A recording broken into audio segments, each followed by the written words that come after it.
Welcome to Weekly Digest, where we highlight the work of ministers of government as they push the administration's development agenda.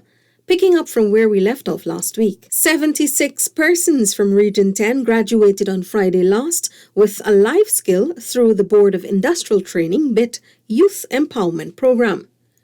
Minister of Labour Joseph Hamilton attended the ceremony in Kwakwani. The graduates completed 4 courses: cake decoration, electrical installation, small engine repairs, and cosmetology. The Labour Minister noted that there is no barrier to persons that want to complete multiple courses through BIT. However, a person is not allowed to study 2 or more courses at the same time. Agriculture Minister Zulfikar Mustafa on Saturday last spearheaded government's flood relief distribution exercise in the villages of Cane Grove and Unity Mahaika. During his address to farmers, Minister Mustafa reiterated government support, reminding farmers that the administration understands the importance of this particular sector. So we are going about trying to see a list that is sanitized, a list that is transparent, a list that is acceptable. And this here, as the comrade rightly said earlier, that this is not compensation for your losses, but it's a help that the government is giving you to get back to the land as quickly as possible. In the community of Cane Grove, the minister also disclosed that the ministry, through the NDIA and GLDA, will be working with cattle farmers to develop their pastures. Those works, he said, are expected to commence within coming weeks. Minister of Natural Resources Vikram Bharat on Saturday last spearheaded the distribution of some $32 million worth in checks to scores of East Bank Demerara farmers. This distribution is part of the government's program to support farmers to get back to the land following the severe effects of the nationwide flooding. We cannot compensate you fully. We cannot compensate you 100%. But at least we are trying to give you a relief. At least we are trying to give you something so that you can restart your economic activity. I want to appeal to you as farmers that we need to look at different ways of doing things too. Over time, let us find different ways of doing the same thing to make farming easier, to make farming more fun, to make farming more attractive to young people. Over at the Hope Secondary School, Minister of Local Government and Regional Development Nigel Dharmlal spoke of government's investment in the region's infrastructure sector, which he believes ultimately supports the work of farmers. This is what has saved the farmers of Region 4, and this is what has saved the households of Region 4. Otherwise, this region would have been totally underwater. In other regions, we have to make similar types of investments, but today is an investment towards the humanitarian cause of a farmer. That your farms have been affected, that some of your households have been affected. Meanwhile, Minister within the Office of the Prime Minister with responsibility for public affairs, Kwame McCoy, conducted his distribution of government's flood relief grant to farmers at Kairuni, Kurukururu, and Timeri. We are, as a government, working to enhance our capacity, to enhance the ability, to enhance every possibility of people being able to produce, not only for our local population, not only for those in the Caribbean, but right across the world. We are in a very advantageous position to make a major contribution to the global food security. Residents of North Rheinfeldt and neighboring communities now have access to increased health services following the reconstruction of their community's health center to a new polyclinic. The building, located on Aubrey Bakker and Blue Mountain Roads, North Rheinfeldt, Georgetown, has been upgraded with a doctor's office, dental section, physiotherapy department, a laboratory and pharmacy to cater to the needs of the growing population. Minister of Health, Dr. Frank Anthony, officially opened the facility on Monday. Today, we are not launching or opening in a big way because there's still a lot of stuff to be done. But we thought it's important because the Festival City Health Center, we were renting space at another location, and I really didn't think that that location was conducive enough And rather than wait until we finish every single thing in here for people to move in, we thought that it's important for us to start here. We're going to build out the services as we go. We're going to make sure that the unfinished works are completed. The minister explained that originally this facility fell under the purview of the Regional Health Services in the Ministry of Health.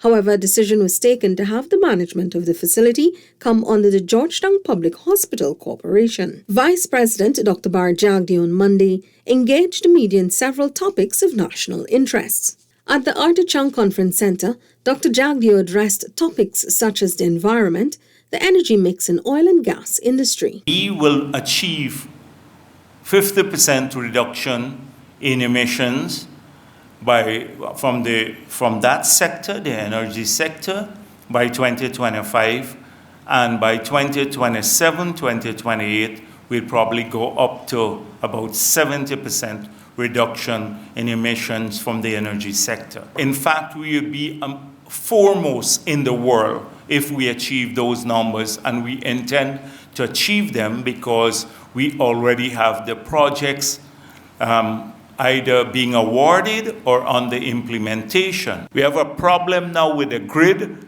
and so we're now doing a study, so by next year we can have an overall improvement of the grid. That's the next big thing we're working on a stable, smart grid, that because fiber will be on all the electricity lines, that you can sit in a control room and know without having to send a crew out and get a report when there is a power outage any part of this country. We are going to utilize the skills of the people from Ghana to assist us in creating the architecture for the management of the industry. We've had a lot of consultants from northern countries and elsewhere, but it's time we go to a country that has actually had to work at building these institutions from scratch in a relatively short period of time.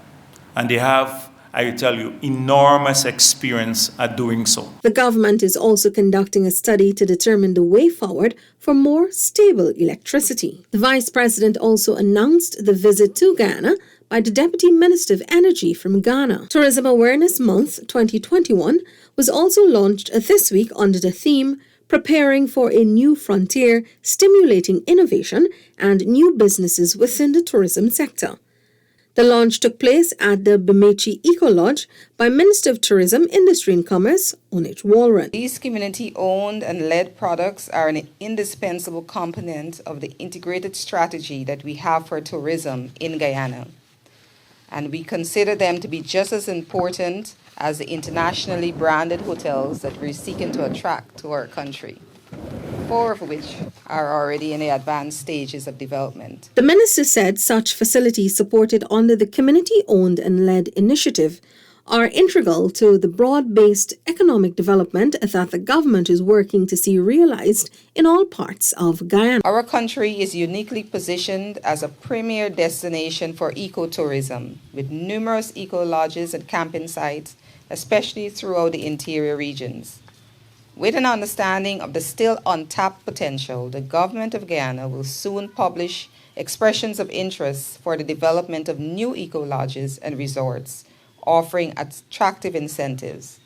Communities like yours are already developing capabilities in this regard, and I encourage you to take advantage of these opportunities as they arise. The Guyana Women Leadership Institute, located at Cove and John, East Coast, Demerara, is currently undergoing construction to expand its services as it caters for non-traditional training programs targeting women, girls, and single parents. This announcement from Minister of Human Services and Social Security, Dr. Vindhya Prasad, during an interview on Tuesday. Right now, the Guyana Women's Leadership Institute, which was in a state of disrepair and under, or should I say not utilized at all, is now fully operational. The floor at the bottom has been converted to the Women's Business Incubator, and that will provide services to women who would like to get into business and to get into the field of entrepreneurial activities. Minister Prasad pointed out that in the compound, there has also been the commencement of the construction of a culinary centre. She noted that this is about 50% completed. Minister of Health, Dr. Frank Anthony, says the government is developing the country's capacity to cater for hospitalization and isolation of COVID-19 patients in each region. During Wednesday's COVID-19 update, Dr. Anthony revealed that the Infectious Diseases Hospital at Lilliandale remains the central facility to house persons who require hospitalization. The hospital has an intensive care unit capacity of 59 persons. In Region 1, we have a section of the Mabaruma Hospital that can accommodate COVID-19 patients. We also have at Port Kaituma a section of that hospital that is dedicated to COVID-19 patients. And that's where over the last several months we have been isolating COVID-19 patients, and if they require care, they can get care in Port Kaituma. We also have sections of the Kumaka Hospital in Region 1 where we can do that type of isolation as well. Government is further alleviating the burden placed on vulnerable citizens by extending its free electricity program to an additional 5,000 persons. To access the program, vulnerable households must consume no more than 75 kilowatts of electricity per hour. This announcement was made by Minister of Human Services and Social Security, Dr. Vindhya Prasad.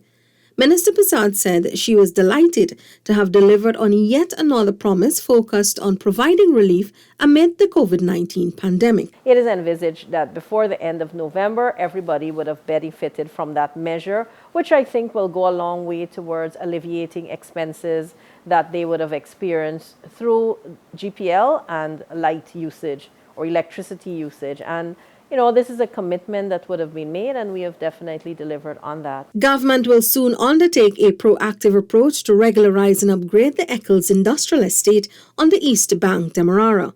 On Wednesday, Minister of Tourism, Industry and Commerce, Anuj Walran, and Minister within the Ministry of Local Government and Regional Development, Anand Prasad, engage occupants within the estate. The idea is to make sure that the estates are fit for purpose, that there's been a lot of neglect, and we came here to do a site visit to really see firsthand what it is that the issues that we have to do. This is the second visit to one of the estates that is under the Ministry of Tourism, Industry and Commerce. Minister Walran said there are plans to resuscitate the Eccles Industrial Estate Committee so that the area could be properly maintained. What we've encountered is issues of encumbrances of the roadway, heavy vehicle use, people not using the vehicle, using the lands for the purpose in which they had committed in their lease. So all of those issues will be regularized. Following the walkthrough, Minister Anand Prasad said the successful chat with business owners could see the upgrades being realized soonest.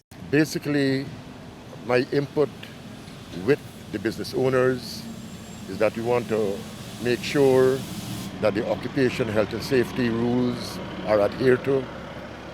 We want to ensure that fire hydrants are functioning. We want to uplift the aesthetics of the industrial site, adequate lighting. Application for core homes and home improvement subsidies were reopened on Friday by the Central Housing and Planning Authority. This will see the remaining 150 core homes constructed and 1,764 home improvement subsidies distributed. The program, which is funded by the Inter-American Development Bank, falls under the CHPA's Adequate Housing and Urban Accessibility Program. Minister of Housing and Water Colin Crowell said the program is aimed at reducing housing instability for Guyanese. When family lacks adequate housing, the effects in general can be devastating.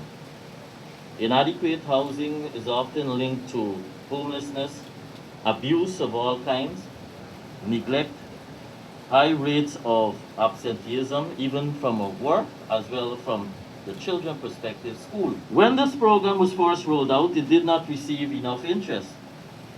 So this time around, we want to ensure that help is nearby. Applications are free of cost So I want to repeat that. And of course, because in keeping with the technology, you can now apply online as well.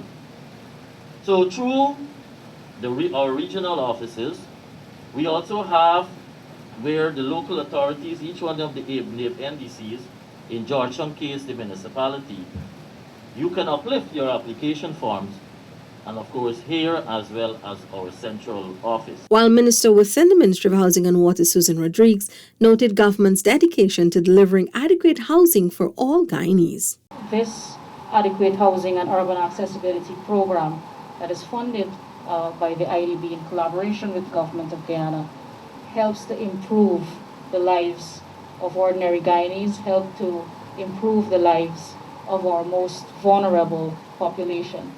And so that's why I say that the Ministry of Housing is very multifaceted. We look at all of the situations or all of the circumstances in which people reside, and we try to help them to improve their lives and to acquire home ownership, to be able to live, reside in a neighborhood and in dignity with access to basic utilities and infrastructure. That's it for this edition of Weekly Digest. For these and other government-related information, do log on to our website, dpi.gov.gy, and our social media platforms as well. Goodbye.